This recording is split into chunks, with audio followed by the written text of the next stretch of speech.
नमस्कार, आप देख रहे हैं यूपी बुलेटिन और मैं हूं आपके साथ ज्योति श्रीवास्तव। उत्तर प्रदेश की राजनीति, अपराध, प्रशासन, शिक्षा, विकास, धर्म और जनता से जुड़े हर बड़े मुद्दे पर रहेगी हमारी खास नजर।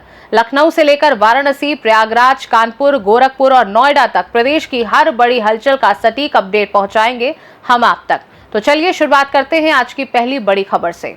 फर्रुखाबाद स्थित राजकीय औद्योगिक प्रशिक्षण संस्थान में अप्रेंटिसशिप मेले का आयोजन किया गया, जिसमें 2 कंपनियों ने प्रतिभाग किया और कुल 150 रिक्त पदों के सापेक्ष 41 अभ्यर्थी उपस्थित हुए। कंपनियों के प्रतिनिधियों द्वारा साक्षात्कार के बाद 36 अभ्यर्थियों का चयन किया गया, जिनमें मारुति सुजुकी इंडिया लिमिटेड के लिए 32 अभ्यर्थी और एनटीएफ इंडिया के लिए 4 जॉब ट्रेनी के रूप में चयन शामिल है। मेले की व्यवस्था में नोडल प्रधानाचार्य राजवीर सिंह, ब्रजेश कुमार कार्यदेशक, सुनील कुमार प्लेसमेंट प्रभारी, रंजीत कुमार सुमन अप्रेंटिस प्रभारी, विजेंद्र सिंह भास्कर, राजकिशोर महतो सहित समस्त स्टाफ उपस्थित रहा। फर्रुखाबाद से सी न्यूज़ संवाददाता आदेश कुमार शर्मा की रिपोर्ट। हमीरपुर में नेशनल हाईवे 34 पर लगातार हो रहे सड़क हादसों को लेकर लोगों का आक्रोश फूट पड़ा। 45 डिग्री की भीषण गर्मी में बड़ी संख्या में महिला, पुरुष और बुजुर्ग कलेक्ट्रेट पहुंचे और NH 34 को खूनी हाईवे बताते हुए डिवाइडर चौड़ीकरण और सुरक्षा व्यवस्था की मांग को लेकर जोरदार प्रदर्शन किया। प्रदर्शन के दौरान प्रशासन के खिलाफ नारेबाजी हुई और कई महिलाएं गर्मी के कारण बेहोश होकर गिर पड़ी, जिससे अफरा तफरी मच गई। लोगों का आरोप है कि पिछले 4 महीनों में करीब 111 लोगों की सड़क हादसों में मौत हो चुकी है, लेकिन प्रशासन ने अब तक कोई ठोस कदम नहीं उठाया है। प्रदर्शनकारी घंटों तक जिलाधिकारी अभिषेक गोयल से मिलने का इंतजार करते रहे, लेकिन वे कार्यालय से बाहर नहीं आए, जिससे गुस्सा और बढ़ गया। आंदोलनकारियों ने चेतावनी दी है कि अगर जल्द मांगे नहीं मानी गई तो आंदोलन और तेज किया जाएगा। हमीरपुर से सी न्यूज़ संवाददाता ब्रजेश की रिपोर्ट। प्रयागराज में स्थित स्वरूप रानी चिकित्सालय में डॉक्टर और वकीलों के बीच हुए विवाद ने गंभीर रूप ले लिया, जिससे अस्पताल का माहौल तनावपूर्ण हो गया। घटना के बाद जिला प्रशासन, पुलिस कमिश्नर और अस्पताल प्राचार्य के बीच लंबी वार्ता हुई, लेकिन कोई अंतिम समाधान नहीं निकल सका। विवाद के चलते डॉक्टरों ने सुरक्षा की मांग को लेकर आंदोलन शुरू कर दिया है और ओपीडी सहित कई सेवाएं बंद कर दी गई हैं, जबकि इमरजेंसी सेवाएं जारी हैं। डॉक्टरों का आरोप है कि वकीलों द्वारा आपत्तिजनक व्यवहार और धमकी दी गई तथा महिला जूनियर डॉक्टरों के साथ अभद्रता हुई। वहीं वकील पक्ष भी विरोध प्रदर्शन कर रहा है। मामले में एक एफआईआर दर्ज होने के बाद स्थिति और अधिक तनावपूर्ण हो गई और अब सभी की नज़र प्रशासन की अगली कार्यवाही पर टिकी हुई है। देखिए, स्ट्राइक सारे डॉक्टरों को, जो आजकल हिंसा के लिए आगे जो डॉक्टर खड़े रहते हैं स्ट्रीम लाइन में, हमारे इमरजेंसी सेवा जो रहती है, इमरजेंसी में हमेशा डॉक्टर रहता है। ये मामला भी ऐसे ही था, मरीज़ को देखा जा रहा था, 4-5 मरीज़ और सीरियस थे।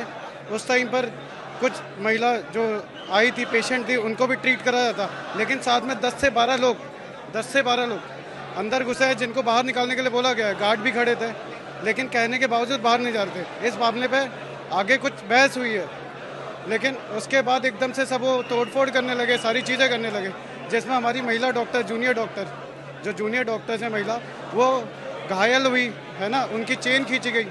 अब इसमें यह था कि हम जो जूनियर डॉक्टर्स हैं उनकी तरफ से बोला गया कि गार्ड साहब लोग होते हैं और पुलिस वाले जो रहते हैं कि इनको बाहर करा जाए। उसके बावजूद भी पुलिस वालों ने बाहर नहीं करा। हम लोगों को, जो जूनियर डॉक्टर्स हैं, उनको बाहर करना पड़ा, सारे लोगों को।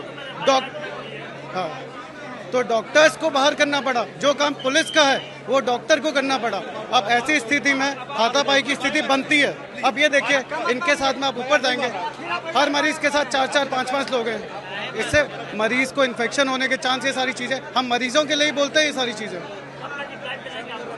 जब तक स्ट्राइक जब तक रहेगी, जब तक हमारे जो जूनियर डॉक्टर्स हैं उनके खिलाफ जो केस करा गया है, जो कि फर्जी केस बनाया गया है, वीडियो सारी सोशल मीडिया पे हाथ कटा हुआ दिखाया है, जो कि दिख रहा है साहब, उनने हाथ शीशा तोड़ा है, शीशा तोड़ के हाथ टूटा है। वो बता रहे कि डॉक्टर ने मारा है। ऐसा कोई मारपीट नहीं हुई है जिससे कि जान को खतरा हो या ऐसा कुछ हो।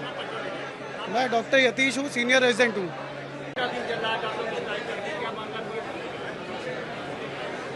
देखिए, हमारा विरोध इसलिए है कि हमारे ऊपर थ्रेटनिंग, लाइफ थ्रेटनिंग, ये सारी चीज़ों का हमारे ऊपर थ्रेट जमाया जा रहा है।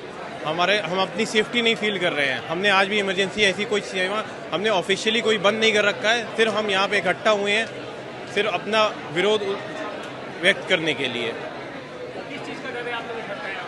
हर जगह हमारे खिलाफ ये बताया जा रहा है कि मॉब आ रही है, मारने के लिए मार रहे हैं। हमारे लिए पुलिस का पूरा बैरिकेडिंग उधर हो रहा है, हर जगह से मतलब एक डर का माहौल है, भय का माहौल बना दिया है। डॉक्टर की तरफ FIR दर्ज हुई है, तो उसके लिए हम इंस्टीट्यूशनल FIR के लिए हमने अपनी प्रिंसिपल सर से मांग की है कि आप इंस्टीट्यूट की तरफ से आप भी FIR के लिए करें, तो उन्होंने मांग सुनी है। अब आगे देखिए क्या जी। मैं डॉक्टर फहाद हूँ, सीनियर GR3 सर्जरी। प्रयागराज से सीनू संवाददाता मंगला प्रसाद पटेल की रिपोर्ट। राष्ट्रीय लोकदल के प्रदेश महासचिव रोहिलखंड प्रभारी पूर्व जिला अध्यक्ष रामपुर मोहम्मद उस्मान बबलू के नेतृत्व में अल्पसंख्यक प्रकोष्ठ के जिलाध्यक्ष हाफिज फयाज हसन गुड्डू, क्षेत्रीय महासचिव महफूज खान, जिला उपाध्यक्ष इदरीश अंसारी, निजी सलाहकार मुनाजिर हुसैन, इरफान हुसैन ने जिलाधिकारी रामपुर अजय कुमार द्विवेदी से काशीराम कॉलोनी पहाड़ी गेट निवासी सुमन, जो दोनों पति पत्नी 100% दिव्यांग हैं, के राशन कार्ड को लेकर मुलाकात की, जिस पर डीएम ने तुरंत अंत्योदय राशन कार्ड जारी करने के आदेश दिए और सुमन की 5 वर्षीय बच्ची को चॉकलेट व गुब्बारा देकर मुख्यमंत्री बाल योजना में रजिस्ट्रेशन भी कराया। इसके साथ ही राष्ट्रीय लोकदल के पदाधिकारी मालगोदाम बिजली निगम पहुंचे और दुर्गा नगला बिजली घर क्षेत्र में हो रही अंधाधुंध बिजली कटौती को लेकर अधिशासी अभियंता को पत्र सौंपा, जिस पर बिजली विभाग ने भरोसा दिया कि मुख्यमंत्री को 18 घंटे बिजली आपूर्ति की घोषणा के अनुरूप ही सप्लाई सुनिश्चित की जाएगी। जी, मेरा नाम मोहम्मद उस्मान है, प्रदेश महासचिव रोहिलखंड प्रभारी पूर्व जिलाध्यक्ष राष्ट्रीय लोकदल रामपुर। आज हमने एक्सीएन मिलक, जो मिलक डिवीजन के एक्सीएन हैं उमेश कुमार जी, उनसे मुलाकात की है, क्योंकि पूरे क्षेत्र में जो बिजली घर नंगला से जुड़ा हुआ क्षेत्र है उसमें अंधाधुंध कटौती हो रही है। कई दिन से हम बर्दाश्त किए थे कि हो सकता है ठीक हो जा, लेकिन आज हमारा जो है प्याला भर गया। तब हमने एक्सीएन मिलक से आकर मुलाकात की है और उनसे हमने पूरा प्रकरण बताया है कि रात को 4:30 बजे सुबह उन्होंने बिजली जो है दी है और 2027 में हमारे चुनाव हैं। हमारी सरकार की छवि को धूमिल करने का काम बिजली दुर्नगला जो है बिजली घर दुर्नगला वो खराब करने का कार्य कर रहा है। हम अपनी सरकार की उपलब्धियां गिनाते हैं, हम जन कल्याण योजनाएं गरीबों तक पहुंचाने का कार्य करते हैं। हमारे योगी जी, मोदी जी और जयंत चौधरी बराबर गरीबों का, मजदूरों का कार्य कर रहे हैं, लेकिन बिजली घर दुर्नगला के जो कर्मचारी हैं वो हमारी सरकार को कहीं ना कहीं बदनाम करने की कोशिश कर रहे हैं। लेकिन राष्ट्रीय लोकदल और भाजपा गठबंधन ऐसा किसी भी कीमत पर होने नहीं देगा। जो भी संबंधित अधिकारी हैं दुर्नगला बिजली घर के, उनके विरुद्ध मैंने शिकायत दर्ज कराई है और रात को जो बिजली कटौती हो रही है उस बिजली कटौती को बंद करने का काम मैंने एक्सीएन साहब से कहा है।